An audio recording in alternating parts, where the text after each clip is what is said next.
Let's turn back to 1 Peter chapter 1.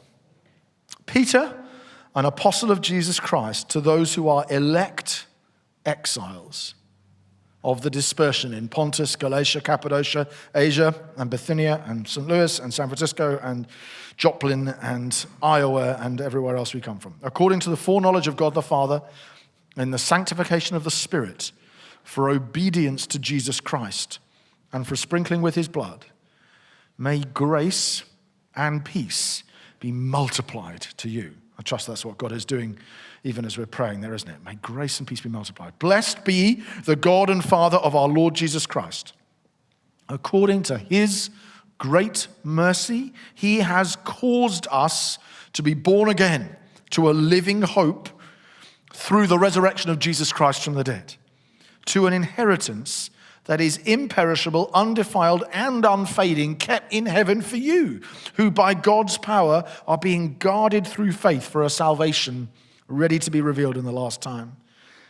In this you rejoice, though now for a little while, if necessary, you've been grieved by various trials, so that the tested genuineness of your faith, more precious than gold that perishes though it's tested by fire, may be found to result in praise and glory and honor at the revelation of Jesus Christ. Though you haven't seen him, you love him. Though you don't now see him, you believe in him and rejoice with joy that is inexpressible and filled with glory, obtaining the outcome of your faith, the salvation of your souls. This is the word of God. So we are looking at the theme of thriving in Babylon as elect exiles, because we are all sojourners and all exiles, and we should expect the world to be like that. And we're doing that using the Logos, Ethos, Pathos framework, considering effectively Christian words, actions, and feelings. And so session one, we covered a lot, but session one, we're really looking at the Logos, the word, and we talked about the secular creed and where it comes from and what to do about it, and then finished with some thoughts on grace and fullness. And in this session, we're going to look at ethos, so Christian behavior in Babylon. And I'm hoping to spend a decent amount of time looking at a particular sort of way of, a sort of cultural challenge or provocation, I think, which is the sort of whole idea of intersectionality. In the second half of this session, I want to look at that in some detail and just unpick a bit. Where's this come from? How does it work? How does the church respond, and so on? Maybe very, very familiar language to you, may not be familiar at all. We're going to do that in this sort of second section. But before we do that, I want to look for a moment at freedom and reframe the way we think about freedom slightly when compared to our cultural narrative. So I think if we were to can we put up the three, yeah? Oh, no, not that one. No, the triangle, the Logos.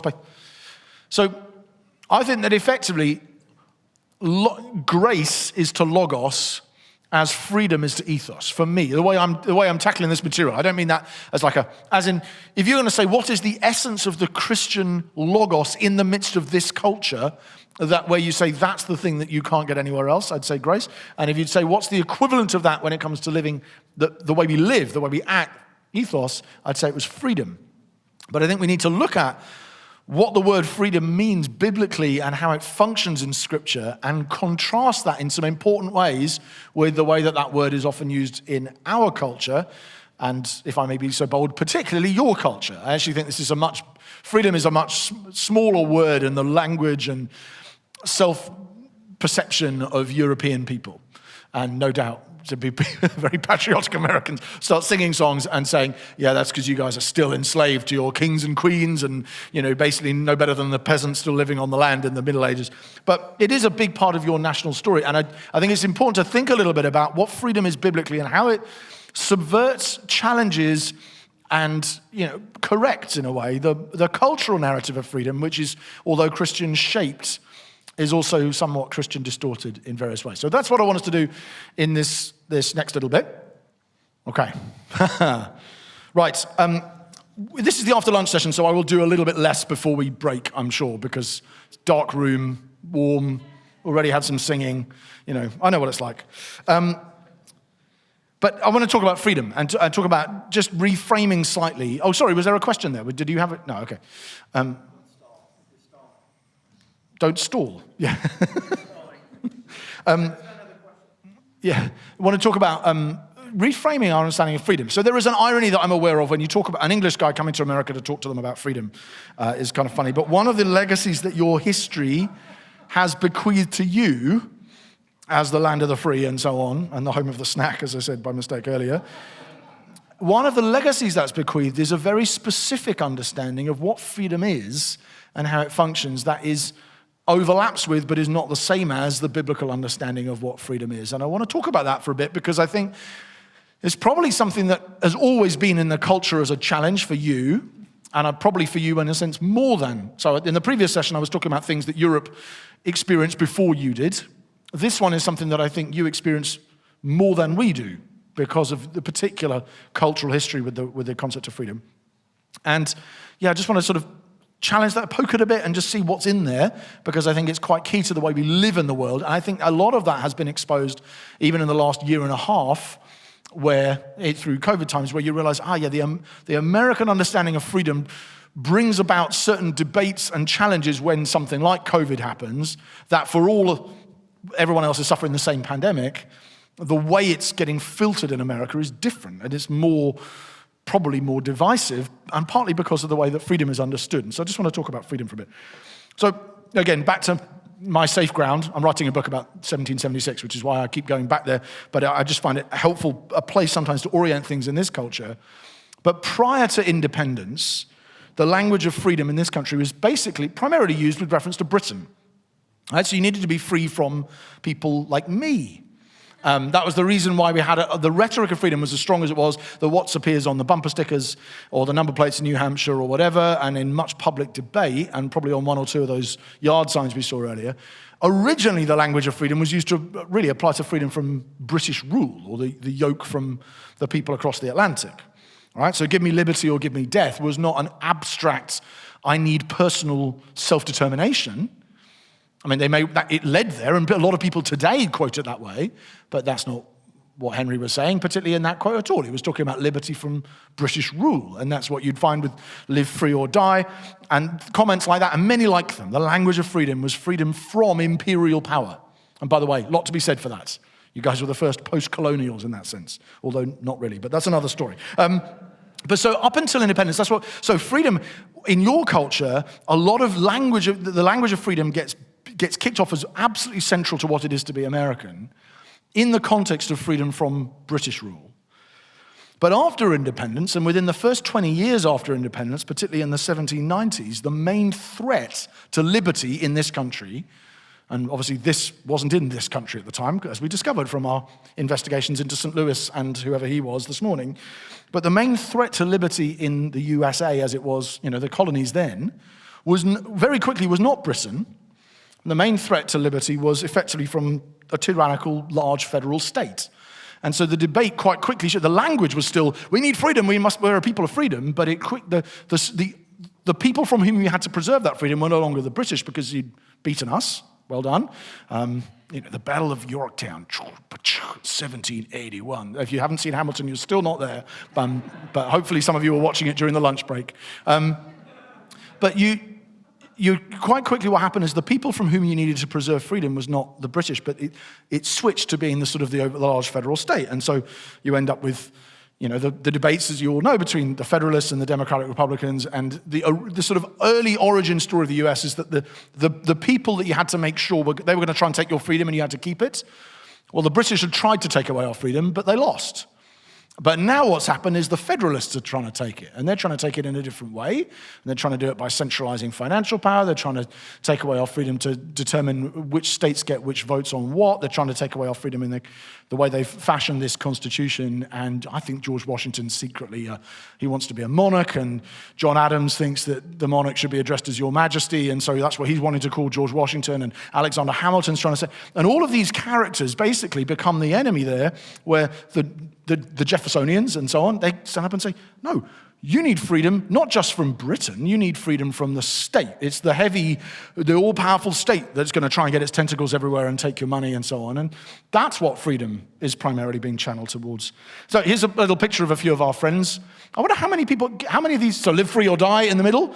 So how many of these people can you identify simply from their picture? Okay? So let's start with the easiest one. Who's that? John Adams? Thomas Jefferson? That's Thomas Paine? That's John Hancock? And that's John Jay. He's the giant signature guy. Now, I just find it interesting that the early years of the US Republic had believing Johns and doubting Thomases. They did, and with respect both to Christianity and to Britain, interestingly. So these three guys are all like, actually, I think the British model's got a lot to be said for it. Let's try and keep separation of powers and all that sort of stuff. And they were also much more keen on the idea of God. And these two guys were like, no, we need to get rid of the separation of powers we now have. We need all power. It needs to be with the people. And they were much more skeptical not atheistic, but deistic and anti-Christian. Believing Johns, doubting Thomases. It's all free, take it or leave it. But anyway, in that generation, what happens is the opposition is these guys, and many like them, see these guys as trying to preserve aristocracy, monarchy, and so on. And so the freedom discourse changes from being just freedom from Britain to freedom from all kinds of tyranny. And that tyranny is probably going to be expressed through an overweening state that's trying to control your lives. The Federalists, which is broadly, guys on the left and many like them, they thought that the main threat to freedom was rule by the mob. So they thought, these guys, what we're going to find is all of our freedoms get taken away by a mob rule. Whereas the guys on the right thought, no, the main threat to freedom is going to be having a government that's too powerful, that new aristocracy comes in and takes over everything. So the Federalists said, well, we need to keep ourselves free from the mob, so let's have checks and balances, let's make sure we've got a bicameral legislature, all that sort of stuff. Make sure that no one has too much power, otherwise the mob will take over. If you give all the power to what we now call the House, then the mob will be making all the decisions, and we can't have that. They might chop our heads off. That's what's happening in France. And these guys went, well, to be honest, we quite like what's happening in France, and we think that's a better problem to have than the idea of the massive state taking over all our power. It's all important context, I think, for the way freedom has become understood ever since. In the end, the Democratic Republicans win the argument about freedom, but the Federalists win the argument about the way the country should be designed, which means you've got this slightly strange mix, which makes your politics so much fun, which is that you still have the checks and balances the Federalists wanted, but with the ideology that the Democratic Republicans wanted, which is about individual freedom. And it's been having fascinating reverberations ever since. And over time, the movement, freedom keeps the kind of threat to freedom keeps changing. So you start with we need a free nation, without Britain are the baddies.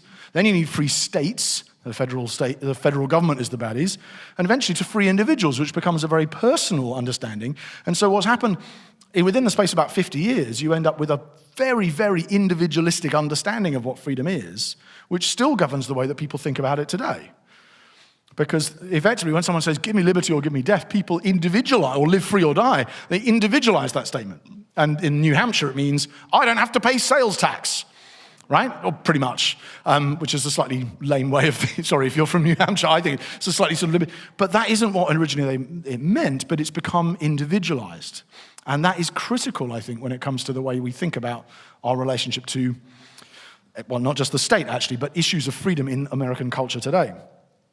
And so, obviously, the same kind of thing happens through the 20th century, and in the Civil War, it becomes very intensified, and then through things like the New Deal, and then World War II, and the Great Society, and then Reaganism, you get continual little cultural scuffles, sometimes very big ones, about what freedom language should mean, but by the end of the Reaganite era, certainly, freedom language is almost entirely individualized. Freedom means that I, as an individual, should not have to do what somebody other than me, usually the government, tell me I should do. And so the whole debate is no longer our country versus their country, or even our state versus the whole. It's actually about my individual rights to be free from what anyone says unless I want to do it. And so freedom gets understood as individual as opposed to corporate, although interestingly, not so much in Christianity. And that is much truer in Christianity in the white church than in the black church. It's much more individualized in the white church than the black church in America today, as it is probably in other countries too, actually, for similar reasons, but more acutely. I think that is that's an unusual area where I think you would get a pretty clear racial divide on that, because the freedom narrative in the black church is much more shaped by a corporate experience of liberation that goes back 150 years, whereas in the white church it's much more individualized like this, I think. And what happens is not only individual as opposed to corporate, it also then becomes what philosophers call negative as opposed to positive liberty. And for this, I need to put up the chart that we showed you a moment ago and talk about just negative and positive liberty. So the idea that the difference between freedom from and freedom to. Okay, this is hopefully a helpful distinction. The negative liberty is freedom from. No one other than me can define what I do and do not do unless I want them to. That's a negative vision of liberty. It's liberty that no one else can constrain me. Positive liberty is the idea of freedom to, which is what I want to achieve or do or become is that, and freedom is whatever helps me get there. And what you will probably immediately spot is that Christianity involves both of those and not just this one. But the discourse on freedom in the US, by and large, is much more dominated by this one than by this one. And the same is true in the UK, but probably less acutely, I think. And so you would find a lot of negative liberty, a lot of arguments today on both the right and the left. By the way, it's not a political issue, primarily. So it works on the left and the left and on the right. And the left, you might say, I have got the freedom to choose, right? And I've got so something like abortion would be couched in freedom terms. Freedom to marry whoever I want. Yeah, so you can have left versions of freedom from state tyranny or control, or religious control, the Handmaid's Tale, all that kind of, that's effectively a negative liberty story. But then you've also got on the right, you've got freedom to, carry a gun or not wear a mask or not pay taxes or whatever it might be. But so both sides do it. It's not like the right does one and the left does the other or anything like that. I don't think. I'm couching all of this as this is best guessed looking in from outside rather than living here. So I hope that's obvious, the caveat. But I think in Christian terms, this is an important distinction to bear in mind when you're helping people navigate what it is to live free as Christians. Because otherwise, if you don't draw a distinction between the way freedom's understood here and the way it's understood in the scriptures, people will they won't necessarily what they believe might not be wrong as such. It just won't be filled out. It won't be rounded in a biblical sense. So we have freedom from, moving down the lines, freedom from is effectively freedom from constraint on your self-expression or choices. So negative liberty is effectively you can be free to be whoever you want. You can be free to be. You can be free to make the choices you want. It's a freedom to choose. It's a freedom to express yourself. It's the essential freedoms at the start of the Constitution, really. Those kind of, that you are now free to do this, this, this, and this, and no one can stop you unless it does harm to others. Whereas, of course, the ancient concept of freedom, which you find a lot in the Bible, is that, yes, of course, there's freedom to be, but there's also freedom to become, which is less about self-expression than it is about self-mastery, which is, in other words, a lot of ancient people would say, you don't just have to be set free from external things that might stop you from doing what you want. You have to be set free from you. You have to be set free from the base instincts you have. And so a lot of in fact, some of the founding fathers taught like this too, because they'd read the classics. So actually what we need is a virtuous people, not just a liberated from external control people, because if you liberate from external control and you don't give people self-mastery, they end up doing all sorts of silly things.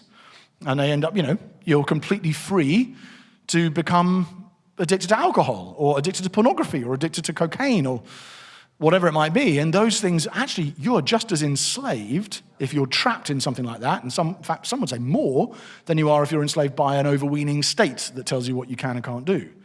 You're a slave either way. So you need to be free to become a different sort of person, the kind of virtuous person, not just free to choose. Biblically, we've got a fantastic paradigm in Israel, because obviously Israel is enslaved in a negative sense while they're in Egypt. You must do this, you must build this many bricks. No, okay, we're going to take away bricks without straw and literally whips and all that. We will force you to do it, and we will kill you if you don't. Israel then gets freed, in a sense, and then they get into the wilderness, and one of the first things we find about them is that they're still enslaved. Because although they have been liberated from the external kind of oppression that they had under Egypt, they're still enslaved to the foolishness and futility of, for instance, craving, even before they get to Sinai, craving meat. And God says, okay, quail is going to come out of your nostrils from now on. You're going to have so much of it. Worshipping the golden calf while Moses is still up the mountain. The ink is not dry on their new constitution, and they're already worshipping an idol and bowing down to it. And you think, are they free? Well, they're free in this sense. They're free in that sense, But they're not free in this sense. They need to be liberated of that as well. They've got golden calf slavery, which has replaced Pharaoh slavery, but they're still slaves. And it's better for them to be out than still in slavery, but they're not as free as they think they are because they're still bound by these kind of gods that still hold them captive. It's important. The Israel story is so good like this because it just gives you both demonstrations of what freedom is. External oppression, Pharaoh; internal bondage, golden calf. And most of us probably would know that the major challenges to our own personal freedom, to take it individualistically for a moment, probably come from internal things that hold us captive now rather than external ones.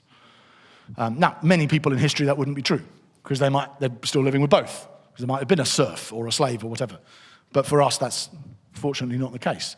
No matter how big your state gets, you're not in the same position as many people in history who have been slaves. Your main challenge, and in fact all contemporary Americans' main challenge on this one is probably the internal one, although both are still important.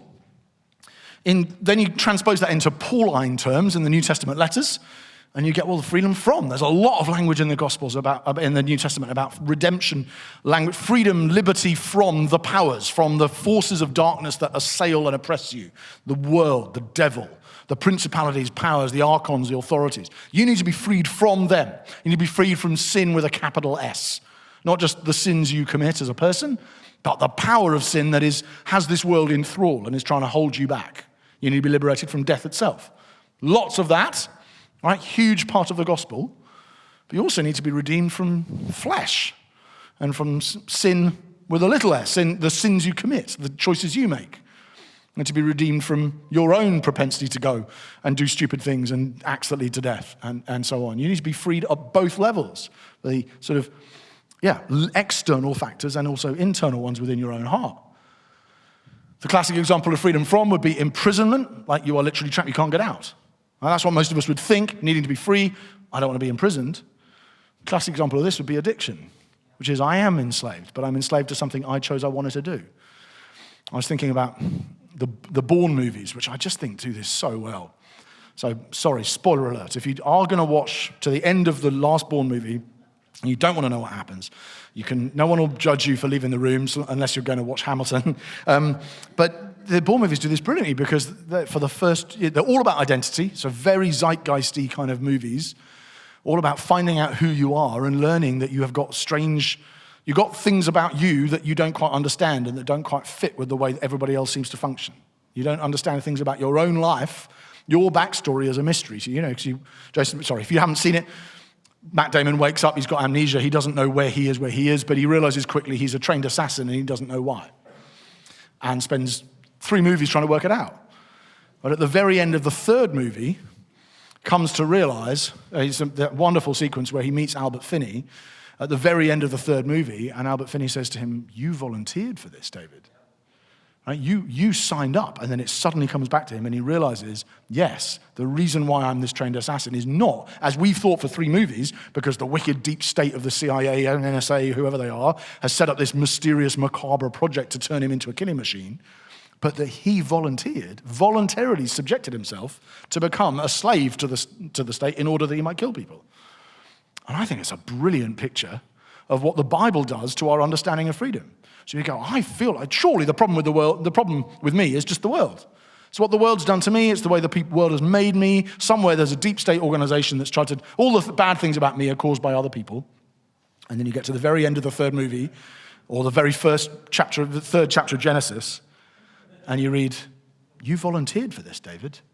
This is what you wanted. You voluntarily became a slave to this system. And all the fruit that you've seen from that decision, which you're still wrestling with the fallout from, is actually because of something you chose to do."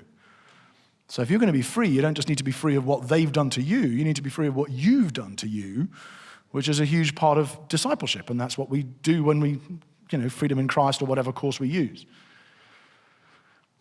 Now you're going to wonder, where does astronaut and Michelangelo fit in? Maybe you're not wondering that, but I would be if I was in your shoes. These are like the great images for this. I know much of this is familiar. I like putting it all in one place. I used to be a management consultant. Everything comes in the form of a chart. So that's, and as the great picture of freedom from, if freedom is basically freedom from constraint, then the freest person in the world is an astronaut floating through space. Yeah, got absolutely nothing to constrain them. The problem is, of course, that the astronaut is completely free, but is also completely powerless.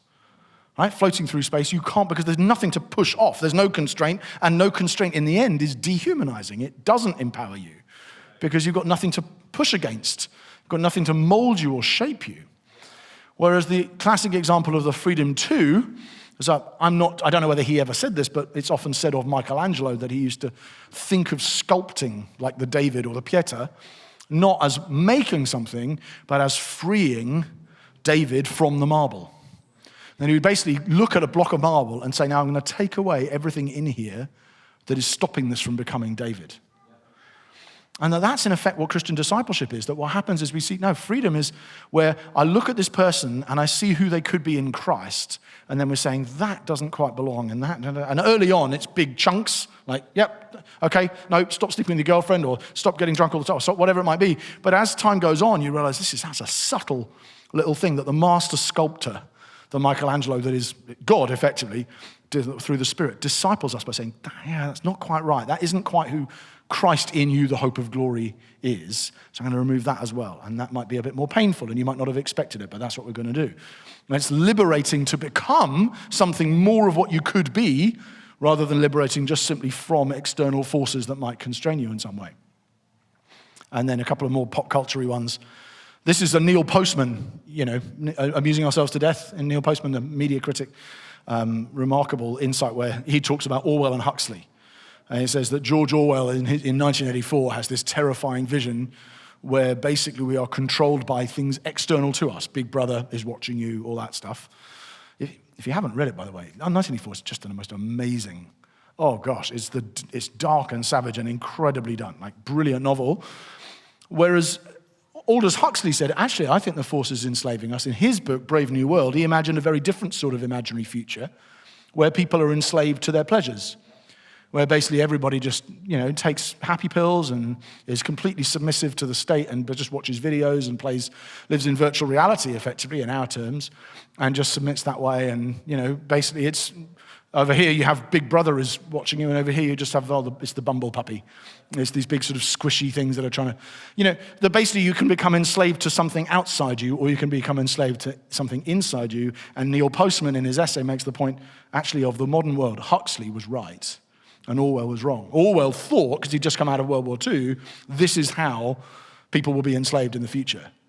But Huxley, writing just before World War II, Neil Postman said, got it right. He said, actually, in the future, people are going to be enslaved to their own pleasures.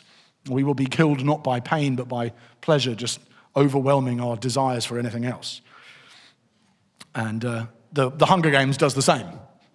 So in the Hunger Games books, the people in District 12 are enslaved in a very obvious way. Like Katniss Everdeen is enslaved. She can't do anything she wants to do. She's literally got people with guns and fences. But when you watch the movies, you find yourself going, I think the people in the Capitol are enslaved as well. They're just enslaved to being such inane, television-obsessed, let's eat loads, then vomit, and then come back and eat some more, dye our hair green. That kind of vision where you're just as enslaved as they are.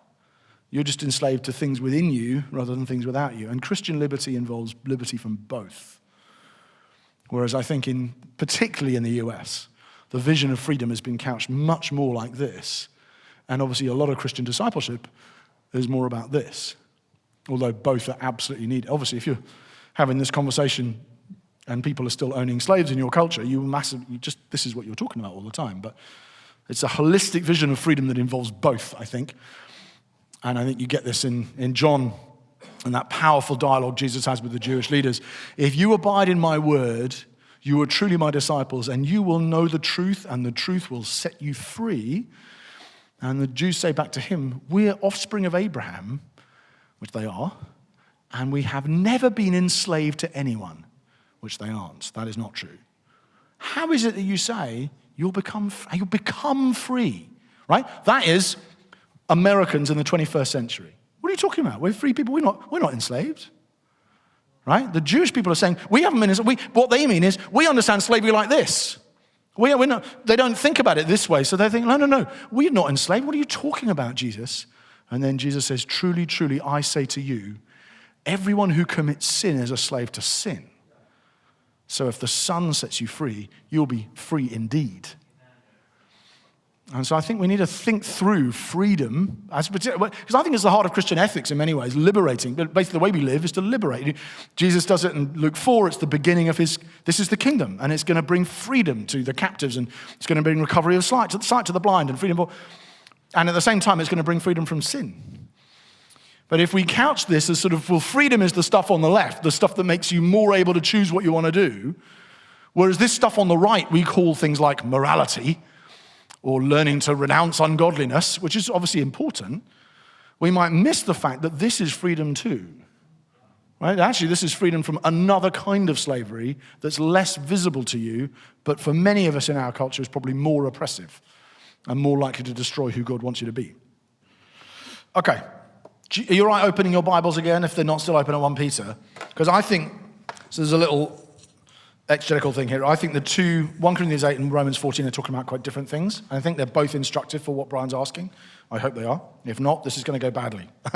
But just turn to 1 Corinthians first, 1 Corinthians 8, which is probably the first time we have the concept of conscience mentioned in the Bible, although what the word means, the Greek term behind it is, Paul is almost innovating. Like what we now think of as conscience seems really obvious to us. But in Greek culture and Roman culture, before and outside of Christianity, you don't really have that category. You have other language for describing the dialogue that takes place within a person. And the Greeks would often talk about me and my demon, which sounds really weird, but that is, if you've read the sort of Stoics, or you might be familiar with that idea. And so for Paul, he's interacting and talking about conscience. 1 Corinthians 8, verse 7, he just said, idols don't really exist. We know that. Agreed. There is one God. Verse 7, however, not all possess this knowledge, but some, through former association with idols, eat food as really offered to an idol, and their conscience, being weak, is defiled. Food won't commend us to God. We're no worse off if we don't eat, and no better off if we do. But take care that this right of yours doesn't somehow become a stumbling block to the weak. For if anyone sees you who have knowledge eating in an idol's temple, won't he be encouraged if his conscience is weak to eat food offered to idols? And so by your knowledge, this weak person's destroyed the brother for whom Christ died. Thus, sinning against your brothers and wounding their conscience when it's weak, you sin against Christ. So if food makes my brother stumble, I'll never eat meat, lest I make my brother stumble. So a passage we're familiar with. But it's very different from Romans 14 is about whether or not it's meat and vegetables. This is about food offered to idols. And whereas with meat and vegetables, Paul's answer is, to be honest, yes, you can, but make sure you yield your conscience to others. In 1 Corinthians 8, his answer is, to be honest, no, you can't eat food offered to idols. You could eat food we come late towards the end of chapter 10, he'll return to the theme and say, in a marketplace, it's different. If you're just buying it in the market, well, it's just meat, right? Don't worry about it unless it upsets someone else. But in this section, he's talking about food in idol temples and what is effectively participating in what in the pagan world was a ritual, sacrificial thing. And some people saying, what's it matter? That's where there are lots of temple dining rooms. It's nice to go and hang out there. That's where my patron is. That's where my friends are.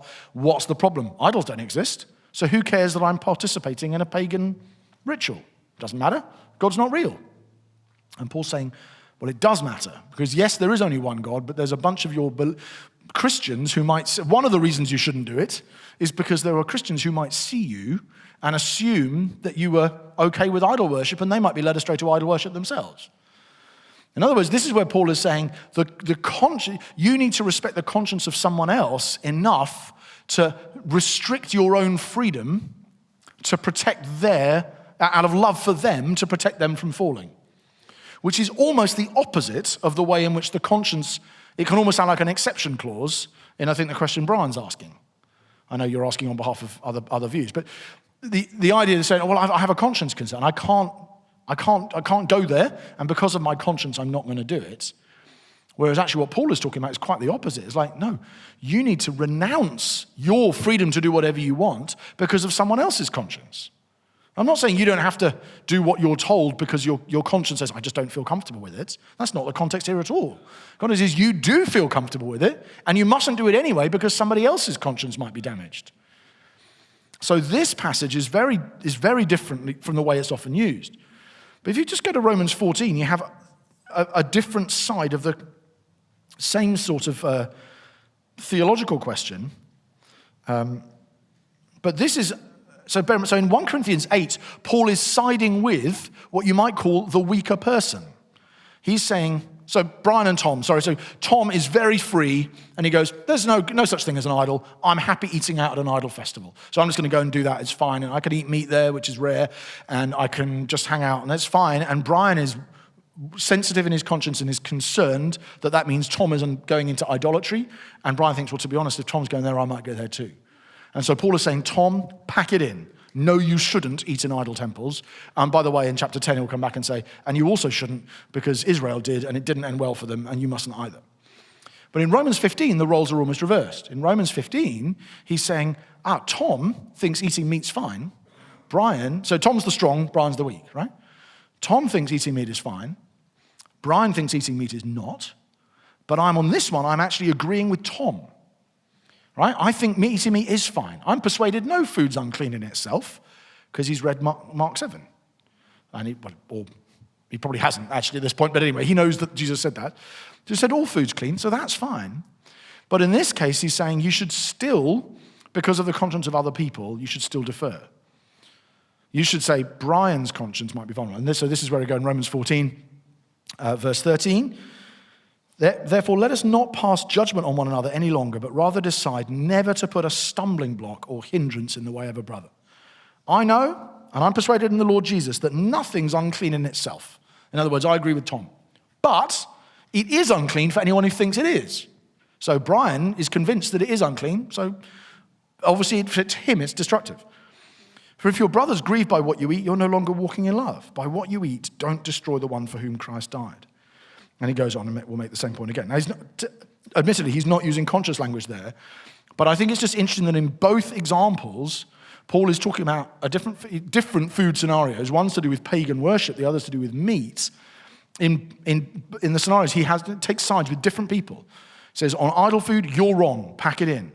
On meat, he says, actually, I think he's right, and I don't think it is unclean, but if you think it is, it's going to damage your faith, and so I want you to stop eating it, because otherwise it'll lead him into sin and division in the church, and the unity of the church is more important than your individual freedom to eat what you want. And I think when we stand back from all of that and apply it to conscience issues in the US today or in the UK today, I just think it's interesting that the conscience exception, such as it is being used in arguably the opposite way than it is often used in our culture, right? So the conscience is saying you need to defer to his conscience because you love him more than you love eating meat. Yeah? So you need to drop your right to eat meat in order, but right?